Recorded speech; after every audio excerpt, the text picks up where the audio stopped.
ಬೆಳಗ್ಗೆ ಕಲಸಿರುವಂತ ಚಪಾತಿ ಹಿಟ್ಟು ಸಂಜೆಗೂ ಸ್ವಲ್ಪ ಮಿಕ್ಕಿದೆ ಅಂತಂದ್ರೆ ಈ ಸ್ನಾಕ್ಸ್ ರೆಸಿಪಿನ ಒಮ್ಮೆ ಟ್ರೈ ಮಾಡಿ ನೋಡಿ. ಸಖತ್ತಾಗಿರುತ್ತೆ ಮಾತ್ರ. ನೀವು ಪದೇ ಪದೇ ಈ ರೀತಿ ಮಾಡ್ಕೊಂಡು ತಿಂತಾನೆ ಇರ್ತೀರಾ. ನೀವಿನ್ನು ನನ್ನ ಚಾನಲ್ನ ಸಬ್ಸ್ಕ್ರೈಬ್ ಮಾಡ್ಕೊಂಡಿಲ್ಲ ಅಂತಂದ್ರೆ ಇವಾಗಲೇ ಮಾಡ್ಕೊಂಡು ಪಕ್ಕದಲ್ಲಿರುವಂಥ ಬೆಲ್ ಐಕನ್ನ ಪ್ರೆಸ್ ಮಾಡಿ. ನಾನು ಡೈಲಿ ಹೊಸ ವಿಡಿಯೋಸ್ನ ಅಪ್ಲೋಡ್ ಮಾಡ್ತಾನೆ ಇರ್ತೀನಿ, ಮೊದಲು ನಿಮಗೆ ಸಿಗುತ್ತೆ. ಮೊದಲಿಗೆ ವೀಕ್ಷಕರೇ, ಒಂದು ತಟ್ಟೆ ತಗೊಂಡಿದ್ದೀನಿ. ಅದಕ್ಕೆ ಉದ್ದುದ್ದಕ್ಕೆ ಹಚ್ಕೊಂಡಿರುವಂಥ ಆನಿಯನ್ನ ಹಾಕೋತಾ ಇದ್ದೀನಿ. ಸ್ವಲ್ಪ ರುಚಿಗೆ ತಕ್ಕಷ್ಟು ಉಪ್ಪು ಹಾಕೊಂಡು ಚೆನ್ನಾಗಿ ನೀರು ಬಿಟ್ಕೊಳ್ಳೋ ರೀತಿ ಈರುಳ್ಳಿನ ಕಿವುಚ್ಕೊಳ್ಳಿ. ನೋಡಿ, ಈ ರೀತಿ ಕಲಸ್ಕೊಂಡಿದ್ದಾದ್ಮೇಲೆ ಸ್ವಲ್ಪ ಕಡಲೆ ಹಿಟ್ಟು ಹಾಕೋತಾ ಇದ್ದೀನಿ. 1 ಟೇಬಲ್ ಸ್ಪೂನ್ ಆಗೋವಷ್ಟು. ಕಡಲೆ ಹಿಟ್ಟು ಅಂದ್ರೆ ಒಂದು ಸ್ವಲ್ಪ ಕಡಲೆನ ಪುಡಿ ಮಾಡ್ಕೊಬಿಟ್ಟು ಹಾಕೋಬೇಕು. ನಾನು ಆ ಪೌಡ್ರನ್ನ ಹಾಕೋತಾ ಇದ್ದೀನಿ. ಹಾಗೇನೆ ಗರಂ ಮಸಾಲ ಒಂದು 1/2 ಟೇಬಲ್ ಸ್ಪೂನು ಚಿಲ್ಲಿ ಪೌಡರು, ಹಾಗೇನೆ ಒಂದು ಸ್ವಲ್ಪ ಕೋರಿಯಂಡರ್ ಪೌಡರ್. ಇನ್ನು ಬೇರೆ ತರ ಮಸಾಲೆಗಳನ್ನು ನೀವು ಆಡ್ ಮಾಡ್ಕೋಬಹುದು. ನಾನು ಇಷ್ಟ ಹಾಕೊಂಡಿದ್ದೀನಿ. ಇವಾಗ ಹಸಿರು ಮೆಣಸಿನಕಾಯಿ ಒಂದೇ ಒಂದು ಹಾಕೊಂಡಿದ್ದೀನಿ. ನೀವು ಮಕ್ಕಳು ತಿಂತಾರೆ ಅನ್ನೋದಾದ್ರೆ ಹಸಿರು ಮೆಣಸಿನಕಾಯಿನ ಸ್ಕಿಪ್ ಮಾಡ್ಕೊಳ್ಳಿ, ಖಾರ ಆಗುತ್ತೆ. ಹಾಗೇನೆ ಸ್ವಲ್ಪ ಕೊತ್ತಂಬರಿ ಸೊಪ್ಪು, ಪುದೀನ ಸೊಪ್ಪು ಕಟ್ ಮಾಡ್ಕೊಂಡು ಹಾಕೊಂಡಿದ್ದೀನಿ ಸಣ್ಣದಾಗೆ. ಲಾಸ್ಟಿಗೆ 1 ಟೇಬಲ್ ಸ್ಪೂನ್ ಆಗೋವಷ್ಟು ಆಯಿಲ್ನ ಹಾಕೋಬಿಟ್ಟು ನೀಟಾಗಿ ಚೆನ್ನಾಗಿ ಕಲಿಸ್ಕೊಳ್ಳಿ.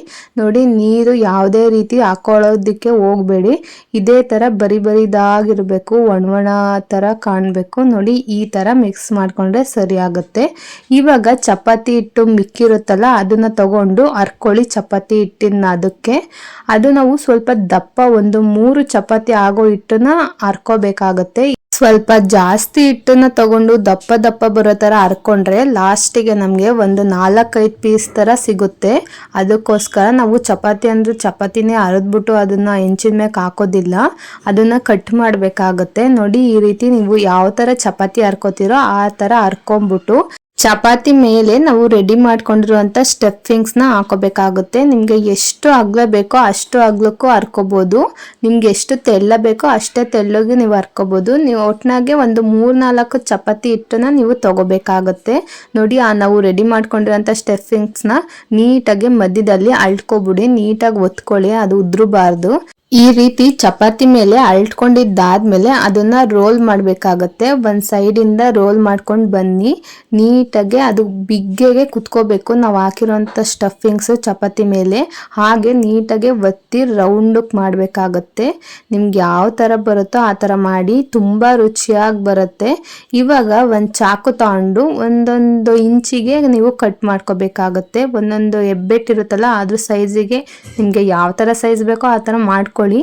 ಒಟ್ನಾಗೆ ಈ ತರ ಶೇಪ್ ಬರಬೇಕು, ಆ ತರ ನೀವು ಮಾಡ್ಕೋಬೇಕಾಗತ್ತೆ. ನೋಡಿ, ಈ ರೀತಿ ಒಂದು 5-6 ಪೀಸ್ ಆಗುತ್ತೆ ಒಂದು ಚಪಾತಿ ಹರಿಯೋದ್ರಿಂದ. ಅದಕ್ಕೆ ಸ್ವಲ್ಪ ದಪ್ಪನಾಗೆ ಚಪಾತಿ ಹಿಟ್ಟನ್ನ ನೀವು ತಗೋಬೇಕಾಗತ್ತೆ. ಇವಾಗ 1 ಪೀಸ್ ತಗೊಂಡು ಅಡಿಕೆ ಸ್ವಲ್ಪ ಎಣ್ಣೆ ಹಾಕೊಂಡ್ಬಿಟ್ಟು ಚೆನ್ನಾಗಿ ಪರೋಟ ಸೈಜಿಗೆ ಹರ್ಕೋಬೇಕಾಗತ್ತೆ. ನೋಡಿ, ಈ ತರ ಬರಬೇಕು. ಈ ತರ ನೀವು ಹರ್ದಿಟ್ಕೊಬಿಟ್ರೆ ಆರಾಮಾಗಿ ಬೇಯಿಸ್ಕೋಬಹುದು ಹೆಂಚಿನ ಮೇಲೆ ಹಾಕೊಂಡು. ಇವಾಗ ಎಲ್ಲಾ ಪೀಸು ಕೂಡ ಇದೇ ತರನೇ ಹರ್ಕೋತಾ ಇದ್ದೀನಿ.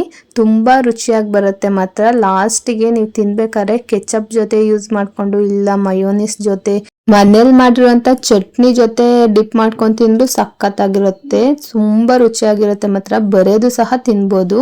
ಇವಾಗ ಗ್ಯಾಸ್ ಮೇಲೆ ಹೆಂಚಿಟ್ಕೊಂಡಿದ್ದೀನಿ. ಹೆಂಚಿಗೆ ಒಂದೇ 1 ಟೇಬಲ್ ಸ್ಪೂನ್ ಆಗುವಷ್ಟು ಆಯಿಲ್ ಹಾಕೊಳ್ಳಿ. ಹೆಂಚು ಕಾದಿದ್ದಾದ್ಮೇಲೆ ಒಂದೊಂದೇ ಪೀಸ್ನ ತೆಗೆದ್ಬಿಟ್ಟು ಚೆನ್ನಾಗಿ ಬೇಯಿಸ್ಕೋಬೇಕಾಗತ್ತೆ. ನೀಟಾಗಿ ರೋಸ್ಟ್ ಮಾಡ್ಕೊಳ್ಳಿ. ಸಖತ್ತಾಗಿರುತ್ತೆ ಮಾತ್ರ. ನೀವು ಎಗ್ ರೋಲು ಆಮೇಲೆ ವೆಜ್ ರೋಲ್ ಎಲ್ಲ ತಿಂತಿರಲ್ಲ, ಅದೇ ತರ ಟೇಸ್ಟ್ ಬರುತ್ತೆ. ತುಂಬಾ ರುಚಿಯಾಗಿರುತ್ತೆ. ನಿಮ್ಮ ಮನೆ ಮಕ್ಕಳಿಗೂ ಅಷ್ಟೇ ಅಷ್ಟು ಇಷ್ಟ ಆಗುತ್ತೆ. ಸ್ಕೂಲಿಂದ ಬಂದ್ಮೇಲೆ ಈ ರೀತಿ ಮಾಡಿಕೊಟ್ರೆ ಸಾಕು. ಬರೀ ಚಪಾತಿ ಅಂತಂದ್ರೆ ಅವ್ರು ತಿನ್ನೋದಿಲ್ಲ. ಈ ರೀತಿ ವೆರೈಟಿಯಾಗಿ ಮಾಡಿಕೊಡಿ. ಒಂದಲ್ಲ 2 ಅಲ್ಲ 3 ತಿಂತಾರೆ, ಅಷ್ಟು ಚೆನ್ನಾಗಿರುತ್ತೆ. ನೋಡಿ, ಈ ತರ ಕೆಂಪುಗೆ ಬ್ರೌನ್ ಕಲರ್ ಬರಬೇಕು, ಆ ರೀತಿ ರೋಸ್ಟ್ ಮಾಡ್ಕೊಳ್ಳಿ. ಎಲ್ಲದನ್ನು ಇದೇ ತರ ಮಾಡ್ಕೊಳ್ಳಿ. ಈ ರೆಸಿಪಿನ ಬರೀ ಸ್ನ್ಯಾಕ್ಸಿಗೆ ಮಾತ್ರ ಅಲ್ಲ, ಬೆಳಗಿನ ತಿಂಡಿಗೂ ಸಹ ರೆಡಿ ಮಾಡ್ಬೋದು. ಮಕ್ಕಳಿಗೆ ಟಿಫನ್ ಬಾಕ್ಸಿಗೂ ಸಹ ಹಾಕಿ ಕಳಿಸ್ಬೋದು. ತುಂಬಾ ರುಚಿಯಾಗಿ ಬರುತ್ತೆ. ನೀವು ಕೂಡ ನಿಮ್ಮ ಮನೇಲಿ ಒಂದ್ಸಲ ಟ್ರೈ ಮಾಡಿ ನೋಡಿ. ಈ ರೆಸಿಪಿ ಇಷ್ಟ ಆದ್ರೆ ಲೈಕ್ ಮಾಡಿ, ಶೇರ್ ಮಾಡಿ, ನನ್ನ ಚಾನಲ್ನ ಸಬ್ಸ್ಕ್ರೈಬ್ ಮಾಡ್ಕೊಳ್ಳೋದಂತೂ ಮರಿಬೇಡಿ. ಇದೇ ತರ ಈಸಿ ರೆಸಿಪೀಸ್ಗಳಿಗಾಗಿ ನನ್ನ ಚಾನಲ್ನ ಫಾಲೋ ಮಾಡಿ. Thank you.